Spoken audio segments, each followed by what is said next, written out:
आपको free range system से ही अंडों का प्रोडक्शन लेना होगा। एक्चुअली फ्री रेंज सिस्टम से अंडों की फार्मिंग करना जितना आसान लगता है उतना एक्चुअली में आसान होता नहीं। कोई हमारे इंडिया की ओरिजिनल नस्ल नहीं है।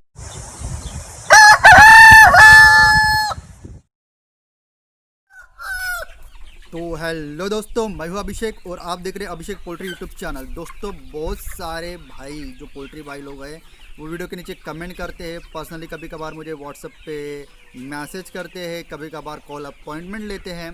तो एक्चुअली जो भी पोल्ट्री फार्मर भाई जो लोग हैं वो एक्चुअली जिनको लेयर फार्मिंग करना है, स्पेशल तौर पर जो भी फ्री रेंज सिस्टम में लेयर पोल्ट्री फार्मिंग करना चाहते हैं, उनके बहुत सारे कंसर्न होते हैं कि एक्चुअली लेयर पोल्ट्री फार्मिंग करते समय अगर हम फ्री रेंज सिस्टम से पोल्ट्री फार्मिंग करना चाहते हैं या फिर केज सिस्टम से पोल्ट्री फार्मिंग करना चाहते हैं, अंडों का उत्पादन करना चाहते हैं, तो सबसे पहली बात तो कौन सी ब्रीड सही रहेगी, और उसके बाद अगर ब्रीड सिलेक्शन करते हैं तो क्या वो ब्रीड फ्री रेंज सिस्टम में उसका बिजनेस करने में क्या हमें प्रॉफिटेबल रहेगा। तो इस तरीके के उनके कुछ डाउट्स रहते हैं। साथ ही साथ क्या क्या प्रॉब्लम आ सकती है, मार्केटिंग किस हिसाब से करना है, इस तरीके के बहुत सारे सवाल वो भाई लोग मुझे पूछते हैं। तो आज के इस वीडियो में मैं वीडियो के माध्यम से वही जानकारी आपको देने वाला हूँ। तो वीडियो काफ़ी ज़्यादा इन्फॉर्मेटिव होने वाला है, तो वीडियो को बिना स्किप किए अंत तक पूरा जरूर देखिएगा। वीडियो के आगे ले जाने के पहले एक छोटा सा पोल्ट्री पीडीएफ ई-बुक और हार्ड बुक का इंट्रो आप देख ले, तो उसके बाद वीडियो के हम आगे बढ़ेंगे। दोस्तों, जो भी भाई नया पोल्ट्री बिजनेस शुरू करना चाहते हैं, स्टार्टिंग में उनके मन में पोल्ट्री के रिलेटेड काफ़ी सारे सवाल होते हैं। इसी बात को ध्यान में रखते हुए मैंने अपने 5 साल के पोल्ट्री एक्सपेंस से पोल्ट्री बुक लिखा है, जो आपको पीडीएफ फॉर्मेट और हार्ड बुक फॉर्मेट में मिल जाएगा। दोनों में भी सेम पोल्ट्री की इंफॉर्मेशन इंक्लूड की गई है। पीडीएफ ई बुक की अगर मैं बात करूं तो वो मात्र आपको 50 रुपये में मिल जाएगा। जैसे आप पेमेंट करते हो तुरंत आपके व्हाट्सएप नंबर पे पीडीएफ ई बुक सेंड की जाएगी, जो बड़ी आसानी से आप अपने मोबाइल पे ही पढ़ सकते हो। हार्ड कॉपी की अगर मैं बात करूं तो वो आपको मात्र 200 रुपये में मिल जाएगी। इसके लिए all over India delivery charges 50 रुपये लगेंगे। आपकी काफ़ी ज़्यादा डिमांड के कारण हमने पोल्ट्री हार्ड बुक की कैश ऑन डिलीवरी भी शुरू कर दी है। स्क्रीन पे आप जो नंबर देख रहे हो 9172611423, इसी नंबर पे आप गूगल पे या फिर फोन पे या फिर पेटीएम से पेमेंट कर सकते हो। बैंक अकाउंट की डिटेल आपको वीडियो के डिस्क्रिप्शन में मिल जाएगी। दोस्तों, इस पोल्ट्री बुक में मैंने ब्रॉयलर पोल्ट्री फार्मिंग, देसी poultry farming, layer poultry farming की पूरी जानकारी आपको देने की कोशिश की है। इस बुक में मैंने disease plus medicine plus biosecurity plus vaccine management, feed plus water management, space plus breeding plus temperature management, summer plus winter plus monsoon season management, broiler plus देसी plus layer poultry shed cost, देसी मुर्गियों की breed, अंडे देने वाली मुर्गियों का management, broiler management, इसके अलावा और भी बहुत सारी बातों को कवर किया है। मैं गारंटी लेता हूं अगर एक बार इस बुक को आप पढ़ लेते हो तो आपके ब्रॉयलर प्लस देसी प्लस लेयर मुर्गी के रिलेटेड 90% सवालों के जवाब आपको मिल जाएंगे। अगर आपको भी ये पोल्ट्री पीडीएफ ई बुक या पोल्ट्री हार्ड बुक चाहिए तो बुक की प्राइस गूगल पे, फोन पे या फिर पेटीएम पे पेमेंट करके उसकी पेमेंट की स्क्रीनशॉट आपको 9172611423 इस व्हाट्सएप नंबर पे सेंड करना है। कृपया पोल्ट्री बुक के अलावा किसी अन्य कारण के लिए व्हाट्सएप पे मैसेज ना करें। साथ ही साथ ये मेरा पर्सनल नंबर होने के कारण इस नंबर पे डायरेक्ट कॉल अलाउड नहीं है। सबसे पहले तो लेयर पोल्ट्री फार्मिंग करते समय आपको ये सिलेक्ट करना पड़ेगा कि जो भी ब्रीड आप एक लेयर पोल्ट्री फार्मिंग के तौर पर अपनाना चाहते हो उसके अंडों का प्रोडक्शन सही है या फिर नहीं है। ठीक है, अगर आप लेयर पोल्ट्री फार्मिंग करना चाहते हो और अगर बोलोगे कि भैया मैं डीपी क्रॉस या फिर डबल एफजी की ब्रीड पालता हूँ, तो ऐसे में आपकी लेयर पोल्ट्री फार्मिंग आपको बहुत ज़्यादा घाटे का सौदा हो सकता है। ठीक है, आप उनको पेरेंट स्टॉक के तौर पर रख सकते हो। उनके फर्टाइल अंडों का प्रोडक्शन लेके इंक्यूबेशन से उसके चिक्स निकाल के आप उनको मार्केट में सेल कर सकते हो। मार्केट उसका बहुत ज़्यादा बड़ा है।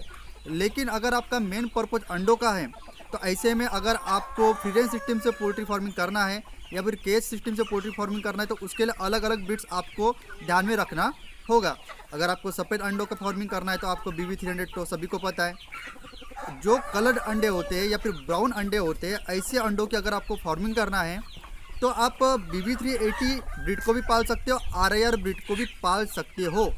लेकिन सबसे पहले बात इस बात को फोकस कीजिए कि ओरिजिनल ब्रीड आपको कहाँ से मिलेगी। ठीक है, उसके बाद बहुत सारे पोल्ट्री फार्मर भाई लोग अंडों का जब प्रोडक्शन के बिजनेस के तौर पर अपनाना चाहते हैं तो डायरेक्टली उसके बारे में जानकारी तो निकालते हैं, लेकिन एक्चुअल जानकारी उनको नहीं मिलती। और एक ह्यूमन साइकोलॉजी है, जब कभी भी हम एक कोई बिजनेस करना चाहते हैं तो जब कभी उसकी हम जानकारी निकालते हैं तो उसके पॉजिटिव साइड्स भी हमारे सामने आते हैं और उसके निगेटिव साइड्स भी हमारे सामने में आते हैं। लेकिन ना चाहते हुए अनकॉन्शियस लेवल पे ये बात स्किप हो जाती है। जो भी उसके नेगेटिव पॉइंट्स होते हैं या फिर नेगेटिव बातें जो हमें पता चलती उस बिजनेस की, वो बातें हम कहीं ना कहीं तो स्किप कर देते हैं या फिर हम उनके तरफ ध्यान नहीं देते। ठीक है, तो आज हम मेनली क्या बात कर रहे हैं कि लेयर पोल्ट्री फार्मिंग अगर आप फ्री रेंज सिस्टम से करना चाहते हो तो कौन सी बातों का आपको ध्यान देना होता है। सबसे पहले तो ऐसी कोई ब्रीड सिलेक्ट कीजिए जो फ्री रेंज सिस्टम में सर्वाइव कर सके। ठीक है, तो फिर ब्रीड कौन सी है जो अच्छा अंडा देती हो। ठीक है, आप ग्राम प्रिया नस्लों को भी पाल सकते हो, आरआर नस्लों को भी पाल सकते हो और BB380 नस्लों को भी पाल सकते हो। लेकिन यहाँ पर आप क्या बोल रहे हो कि भैया मुझे फ्री रेंज सिस्टम से अंडों की फार्मिंग करना है। फार्मिंग लेवल पर जब डीप लिटर सिस्टम पे जब हम शेड पे इन मुर्गों को पालते हैं तो इनका मैनेजमेंट और फ्री रेंज सिस्टम में जब उनको लो कॉस्ट मटेरियल की अरेंजमेंट करा के जब इनको हम पालते हैं तो इसमें बहुत ज़्यादा ज़मीन आसमान का फ़र्क आता है। टोटली मैनेजमेंट अलग हो जाता है। डीप लिटर सिस्टम में कंपनी का फीड दे के अगर आप अंडों का प्रोडक्शन लेते हो तो वो अलग बात है। कभी कभार प्रोडक्शन कॉस्ट अंडों की इतनी ज़्यादा हो जाती है कि वहाँ पर दिक्कत आती है। और दूसरी बात, अंडों की प्रोडक्शन कॉस्ट कम होना चाहिए, इसलिए जब आप फ्री रेंज सिस्टम से पोल्ट्री फार्मिंग करते हो तो लो कॉस्ट मटेरियल आप उन मुर्गियों को खिलाते हो। तो ऐसे में भी कुछ दिक्कतों का सामना आपको करना पड़ सकता है।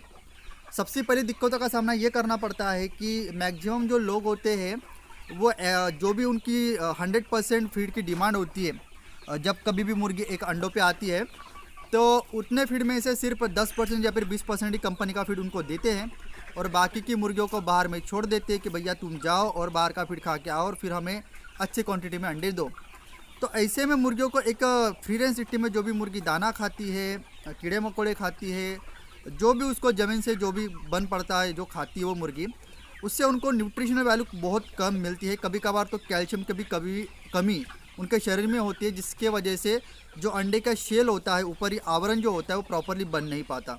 एक्चुअली फ्री रेंज सिस्टम से अंडों की फार्मिंग करना जितना आसान लगता है उतना एक्चुअली में आसान होता नहीं, क्योंकि अंडे के डेवलपमेंट के लिए मुर्गी को प्रॉपर मात्रा में न्यूट्रिशनल वैल्यू, एनर्जी की वैल्यू और कैल्शियम की पूर्तता होना बहुत ज़्यादा ज़रूरी होता है। और स्टार्टिंग में जब हम नया बिजनेस स्टार्टअप करते हैं तो सभी बातें एक्चुअली बहुत अच्छे करते हैं, लेकिन उसके बाद जो भी लो कॉस्ट मटेरियल की अरेंजमेंट होती है वो जुटाना, डेली बेसिस पे उसके अरेंजमेंट कराना और उसके बाद उसकी प्रोसेसिंग करके मुर्गों को खिलाना, एक वक्त जाने के बाद 2 महीना, 5 महीना, 6 महीना, 1 साल के बाद थोड़ा सा हम उतना ध्यानपूर्वक नहीं करते। तो ऐसे में फिर एक्चुअली कहीं ना कहीं तो हमारा जो बिजनेस होता है वो लॉस की तरफ जाना चालू हो जाता है। उसके बाद जो मैं अगर कंपेयर करूं आरआईआर मुर्गी या फिर BB380 मुर्गी, इसकी अगर गावरान मुर्गी के साथ मान के चलिए, अगर आप किसी रिलेटिव की तरफ से ओरिजिनल गावठी मुर्गी लेकर आते हो जो अंडा देती है, अंडों को सेती है और अंडों से चूजा निकालती भी है, तो ये मुर्गी लाने के दूसरे दिन से आपके इन्वायरमेंट में सेट हो जाती है।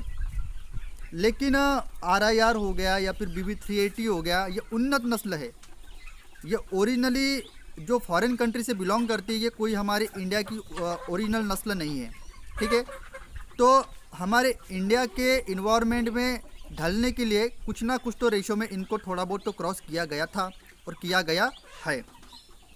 तो ऐसे में ये मुर्गी फ्री रेंज सिस्टम में प्रॉपरली ढलने के लिए टाइम लेती है। अभी वो डिपेंड करता है कि आपका फीड मैनेजमेंट कितना अच्छा है, मुर्गियों की संभालने का मैनेजमेंट कितना अच्छा है। ठीक है, ये सभी बातों का इम्पैक्ट उसको कितना वक्त लगेगा उस इन्वायरमेंट में ढलने के लिए, ये तय करता है। तो एक बार अगर आपकी मुर्गी प्रॉपरली बाहर के इन्वायरमेंट में अगर ढल गई तो फिर कोई दिक्कत वाली बात नहीं है। लेकिन कभी कभार क्या होता है कि 100 मुर्गी के पीछे अगर आप आरआईआर या फिर BB380 जैसी मुर्गी अगर पालते हो तो 100 मुर्गी के पीछे डेली के आपको 50 अंडे, कभी कभार तो 55 अंडे भी मिल जाते हैं। लेकिन 1-2 महीना आने के बाद, जैसे कि सडनली एकदम से टेम्परेचर फ्लक्चुएशन हो गया या फिर इन्वायरमेंटल फ्लक्चुएशन हो गया, सर्दी के बाद गर्मी का मौसम आ गया, गर्मी के बाद बरसात का मौसम आ गया, तो ऐसे में डायरेक्टली जो आपका अंडों का जो प्रोडक्शन होता है वो डायरेक्टली डाउन में चला जाता है।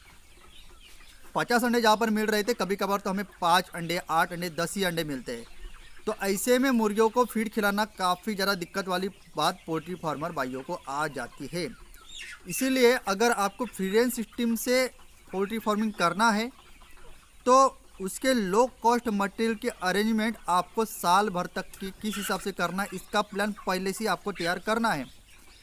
क्योंकि जहाँ तक मैंने देखा है, जो भी लेयर पोल्ट्री फार्मिंग में सर्वाइव कर रहे हैं, जो भी ब्राउन अंडे की जो भी फार्मिंग करते हैं, तो जो लोग फ्री रेंज सिस्टम में लो कॉस्ट मटेरियल जुटाने में सक्सेस हुए हैं वही लोग लंबे समय तक आज बिजनेस कर रहे हैं। ठीक है, और जिन भी लोगों ने एक केज सिस्टम से इन मुर्गियों को पाला है 1000, 2000, 3000 क्वांटिटी में, कहीं ना कहीं तो 1 साल से लेकर 2 साल के बाद कहीं ना कहीं तो उनका जो बिजनेस है वो प्रॉपरली उस तरीके से वो आगे नहीं बढ़ा पा रहे।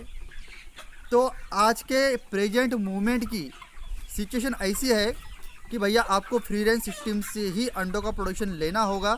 यही आज का एकमेव रास्ता है। मैंने इसके पहले भी वीडियो बनाया हूँ कि फ्री रेंज सिस्टम के तौर पर अगर आप अपने मुर्गे को पालते हो तो लो कॉस्ट मटेरियल के तौर पर आप कौन से चीज़ों का इस्तेमाल कर सकते हो। अगर आपने वो वीडियो नहीं देखा है तो ऊपर में आई बटन में वीडियो की लिंक आपको मिल जाएगी, वहाँ पर क्लिक करके वीडियो देख लीजिएगा। तो लो कॉस्ट मटेरियल की जब तक क्या आप अरेंजमेंट नहीं करते हो ना मेरे दोस्त, तो तब तक के फ्री रेंज सिस्टम में सरवाइव कर पाना मुश्किल वाली बात होती है। एक्चुअल में जैसे कोई भी बिजनेस दिखता है, एक्चुअल में उस फील्ड में प्रैक्टिकल तौर पे चालू करने के बाद उसकी जो एक्चुअल प्रैक्टिकल तौर पर जो दिक्कतें आती है वो 1 से लेकर 1.5 साल के बाद हमारे सामने में आती है। हालांकि चालू तो वो 3 से लेकर 4 महीने के बाद ही हो जाती है, लेकिन नया पोल्ट्री फार्मर भाइयों को काफ़ी ज़्यादा जोश होता है और काफ़ी ज़्यादा वो बिज़नेस करने की उमंग होती है। तो ऐसे में वो जो भी दिक्कत है उसको ओवरकम कर लेता है।